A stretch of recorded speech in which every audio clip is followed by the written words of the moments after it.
Cette petite voix dans la tête, on la connaît tous. On pense souvent qu'elle nous pousse à être meilleurs. Mais et si, en réalité, elle était notre principal frein? Et si on pouvait la transformer en un véritable atout? On commence par ça. Cette sensation, cette boule au ventre juste avant de se lancer dans la journée. C'est un signal. Et souvent, on pense que la cause est à l'extérieur, mais si on regarde bien, la source est beaucoup plus proche. Parce que oui, et si le plus grand obstacle, ce n'était pas les dossiers, les délais ou les attentes des autres, mais bien ce critique intérieur qui ne nous lâche jamais. C'est une question qui change tout. Alors l'idée ici, ce n'est surtout pas de faire la guerre à cette voix, non. Le but, c'est de l'apprivoiser. Avec le centre du bien-être, on va voir ensemble comment la transformer pas à pas pour qu'elle devienne une alliée. Allez, on explore cette méthode. D'abord, il faut comprendre le piège. On a cette croyance, surtout quand on est ambitieux, qu'il faut être dur avec soi-même pour réussir, que c'est ça la discipline. Eh bien, la science nous montre que c'est tout l'inverse. C'est une stratégie qui en fait nous tire vers le bas. Regardez, c'est très clair. Il y a deux grands systèmes. D'un côté, la motivation par la peur, celle du critique. Le moteur, c'est la trouille de se faire taper sur les doigts. Ça peut marcher un temps, mais ça détruit la confiance et ça mène à l'angoisse. De l'autre côté, on a la motivation par le soin, l'autocompassion. Là, le moteur, c'est l'envie d'aller bien, de s'épanouir. Et ça renforce la confiance et permet un effort qui tient sur la durée. Et concrètement, comment ce sabotage se manifeste? Eh bien, par des choses qu'on connaît tous. La peur de l'échec, ce trac qui peut nous paralyser, l'angoisse de la page blanche, la procrastination bien sûr, qui est juste une façon d'éviter le jugement de notre critique intérieure, ou encore cette petite manie de ne pas tout donner pour avoir une excuse si ça rate. C'est un vrai cercle vicieux. J'aime beaucoup cette métaphore. L'autocritique, c'est comme porter une armure de fer. On croit que ça nous protège, mais en fait, elle est tellement rigide qu'au premier choc, à la première erreur, elle ne plie pas, elle se fissure. Et les éclats nous blessent de l'intérieur. C'est exactement ça. Bon, maintenant la solution. Parlons de l'autocompassion. Et attention, il faut tout de suite tordre le cou à une idée reçue, ce n'est pas de la pitié ou de la complaisance. Pas du tout. C'est un véritable outil stratégique, une compétence pour développer une résilience en béton. Pour être précis, l'autocompassion, c'est quoi? C'est la capacité à rester stable quand ça se secoue. C'est ce qui permet de casser le fameux cycle erreur, autocritique, honte et encore plus de peur. Pour le remplacer par un cercle vertueux, erreur, compréhension, apprentissage et confiance. Ça change la donne. Et ce ne sont pas que des mots. Les chiffres parlent d'eux-mêmes.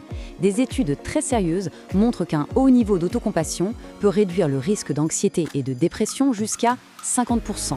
C'est énorme. C'est un véritable bouclier pour la santé mentale. Alors si on reprend notre image de l'armure, l'autocompassion ce serait plutôt une armure souple, comme une cotte de marée. Elle n'empêche pas de recevoir les coups, bien sûr. Les échecs, ça arrive. Mais au lieu de se briser, elle absorbe l'impact. Elle permet de plier, sans jamais rompre, et donc de continuer d'avancer. Alors, comment ça marche tout ça? Ce n'est pas de la magie, c'est de la pure biologie. C'est un processus fascinant qui se passe directement dans notre cerveau. Allons voir ça de plus près.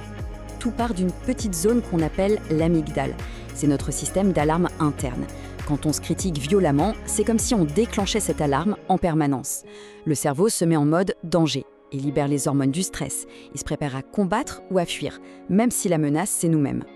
Et face à ça, heureusement, on a un antidote naturel, l'ocytocine. C'est l'hormone du calme, de l'attachement. Son job, c'est de venir appuyer sur le bouton off de l'alarme.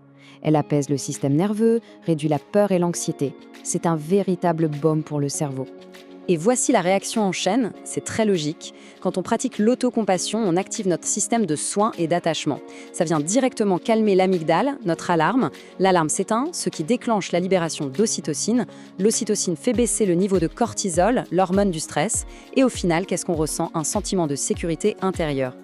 Et ça se mesure, c'est ça qui est incroyable. Le graphique le montre bien. Plus on s'autocritique, plus le niveau de cortisol, donc de stress, est élevé. A l'inverse, chez les personnes qui pratiquent l'autocompassion, le niveau est bien plus bas. Physiologiquement, on est mieux armé pour faire face aux défis. Bon, à cette théorie, on passe à l'action. On va faire ensemble un exercice très simple proposé par le Centre du bien-être pour ressentir tout de suite les effets. Juste quelques instants, en 3 petites étapes. C'est parti. D'abord, juste s'installer confortablement là où on est. On peut fermer les yeux si on se sent à l'aise ou simplement baisser un peu le regard. L'idée, c'est juste de se créer une petite parenthèse, un moment pour soi. Première étape, la prise de conscience. On pense à une situation un peu difficile en ce moment, sans essayer de la changer, sans la juger. Juste la reconnaître. On peut se dire intérieurement « Ok, c'est un moment difficile », tout simplement. Deuxième étape, un geste de réconfort. On peut poser une main ou les deux sur son cœur, ou alors juste serrer doucement son bras. Ce geste, qui peut paraître tout bête, est en fait très puissant. Il envoie un signal de sécurité au cerveau et aide à libérer notre fameuse ocytocine. Et enfin, troisième étape, les mots. On se parle à soi-même, mais comme on parlerait à un ami qui traverse une mauvaise passe. Avec douceur, par exemple, « c'est dur en ce moment » ou « c'est normal de se sentir comme ça ». On valide l'émotion sans la juger. Et c'est ça le point le plus important à retenir. Faire ça, ce n'est pas s'apitoyer sur son sort, c'est tout le contraire. C'est faire preuve de courage. Le courage de se soutenir soi-même au lieu de s'enfoncer. C'est devenir son meilleur allié. Et c'est là que se trouve la vraie force. Alors, pour finir, une petite question. Imaginons une seconde, toute cette énergie qu'on met à se critiquer, à douter, si on pouvait la réinvestir ailleurs, dans nos projets, nos envies, qu'est-ce qu'on oserait faire? Quel serait le premier pas? Si cette approche vous parle, si on sent que c'est le moment de faire de cet outil une vraie force au quotidien, le Centre du Bien-être peut accompagner cette démarche. Le lien pour réserver un appel découverte est juste dans la description. Merci de votre écoute.